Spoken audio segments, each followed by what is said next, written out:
Hello, new VTuber. At the time of this video, I only have about 275 followers. So then, why am I creating a video about my first 100 when I'm not even that far ahead? If you ask well-known or bigger streamers, they tend to say the same thing about how getting 100 was the hardest part. I wanted to do a video as fresh as I could so that I wouldn't have any clouded judgments or memories. For example, let's say 2 years from now, I go viral, and suddenly I'm sitting pretty. I might reminisce about the past and say the same things the others have. Or, in 2 years, if I'm at the same spot, I might be jaded instead. So here's my journey and what I've learned. When starting out, I did what everybody does. I joined social media. I learned that no one cares about you. Everyone on social media are mainly there for themselves, just like you. So interacting and being active on someone's page doesn't mean they'll do the same back. Here's some general advice. If you plan on being on socials, always make sure privacy is set to only those you follow messaging you. Never follow someone because they followed you. It might seem like the polite thing to do, but as I mentioned before, no one cares about you. As a new streamer, it made me depressed. I couldn't find a lot of friends. Instead, I saw others I knew in their own circles. I thought, maybe it's because I'm too old. Or maybe because of my social situation. After about 1.5 years, I ended up leaving because I got so caught up in numbers that I forgot why I started in the first place. It put me in a really bad headspace. I'm now back on socials, but to keep from falling into the same patterns, I make sure only to use the website versions. I realized that if I want to stay in the entertainment industry, I need to show I have skills in socials and copywriting. Anyway, let's dive deeper into each one and see what happened. First up, Twitter. As a new account, you do get a small boost. But depending on your activity, this could quickly mark you as spam. Getting out of this label is hard because nobody wants to interact and also be labeled as spam. There are many AI and bots, so having that privacy setting I mentioned earlier helps a lot. It's also way too easy to see drama on your timeline. If you interact with it even once, you get stuck seeing more. So make sure to curate your timeline just right. You can use lists to see exactly who you want to see as well. For Twitter, there are a lot of hidden rules for making your posts seen here. Seems like too much for me. But for those interested, usually limiting hashtags to 2 to 3 and adding a photo helps. You want to also avoid links since they are seen as hashtag replacements and somehow mess with everything. I'm no expert, but that's the info that circulates around. Next up, Instagram. Posting into the void here, and not the good kind. Your hashtag game has to be on point for anyone to really see you. Unlike Twitter, you gotta add as many as you can that actually fit the topic. AI and bots are here as well because it's under Meta. I mainly use Instagram just to keep up to date on art contests. Nothing else. Next we got TikTok, which I didn't touch it. It was way too intimidating as someone who's never been on it and has never done any kind of video editing. But from what I've heard, it's very hard to convince people to follow your main streaming platform. Videos can be seen and discovered more easily, but I guess even there, no one cares. The next two are socials that people don't really think of as socials. So Reddit. On Reddit, we have some awesome subreddits. I recommend sticking with smaller communities. The R virtual YouTubers and R VTubers can be hit or miss. Both of these have a wide range of people and fans, so you can get rude comments like, "You're unoriginal," or "Just give up, it's too oversaturated." Don't let these comments bring you down. These people are maybe those who are projecting anyway. In the smaller subreddits, you get a better community because those people are working towards the same thing as you.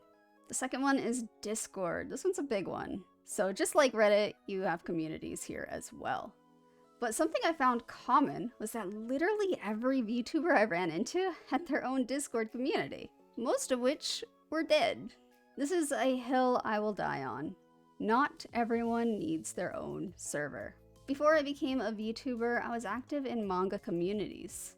I saw the same thing there, where people would make their own server and they died quick. I have a server of my own, and it's been up for 3 years. It's not always active, but we have events and challenges for people who want to take part. For my server, the goal was just having a place for people to get help if they needed it. And it still does this. But while making that server, I realized how hard it actually is to run. Because all the things I've said apply here too. No one cares about your own server but you. You need a constant stream of people joining and leaving to keep it alive. Achieving this is hard to do on your own. So I recommend that no one get a server, unless they reach a certain number of followers to justify it. Otherwise, the server will just end up as dead cyberspace. Now jumping into the streaming side. Before I start, I want to make it clear that I am a YouTuber, not a Twitch streamer. So what I say in this section may be different for Twitch users.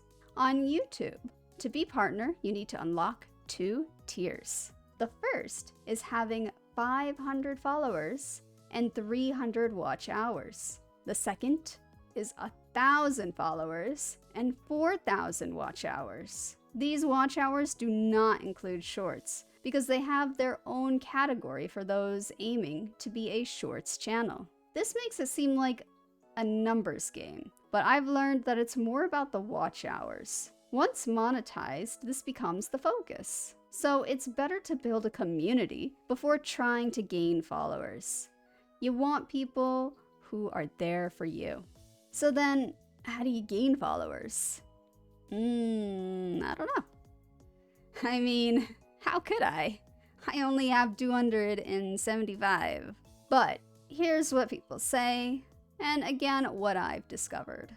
Many say that you need good thumbnails. But because I'm here for fun, mine are meant to be easy for me to update. I like picking screens inside of a game and using that as a design. From my own experience, I think it's the words you use, actually. One game I've become known for in my small circle is RimWorld. Not many views on these, but one suddenly shot up, most likely because I used the word Coco and had her icon in my thumbnail. For those who don't know her, she was a well-known VTuber with HoloLive, so little things like that do make a difference. Many people will tell you shorts are the way to go. If you're a Twitch streamer, then yeah, you can do this on YouTube and it might bring people over. But you want to be careful if you're on YouTube and pushing out shorts. I know a few who ended up getting a lot of followers from shorts, but when I look at their streams, their numbers are the same as mine, which shouldn't happen. So do not prioritize shorts. Prioritize your content. You need to find a good balance. If you have too many people coming in just from shorts, YouTube then has a hard time pushing your content to the right audience, causing you to rebrand or wipe the slate clean. Another big one people say is consistency. Those that know me know I'm anything but I still have people that stick with me. Here's a video that I recommend for anyone wanting to understand the algorithm a bit better. Here, it's pointed out that it's not actually about posting a lot, it's about who those posts reach. Which brings me to my final point. It's tough out here. Yeah, it is an oversaturated market, but if you're doing this for fun, just have fun. If you're doing this for a career, I recommend looking and studying others in your niche. Just remember why you're streaming in the first place, and don't let others get in the way. It's, of course, easier said than done, speaking from experience. Either way, if you choose to stop, I hope you don't think of it as a failure. No matter what, the skills and lessons learned will help you moving forward. There are a lot of things I regret doing as jobs or degrees, but surprisingly, they are all still related and relevant to the me today and my goals. I hope what I've said does help. Even if it's not helpful, again, I just wanted to make sure my journey was properly shared, just in case. So until next time, stay safe and good luck.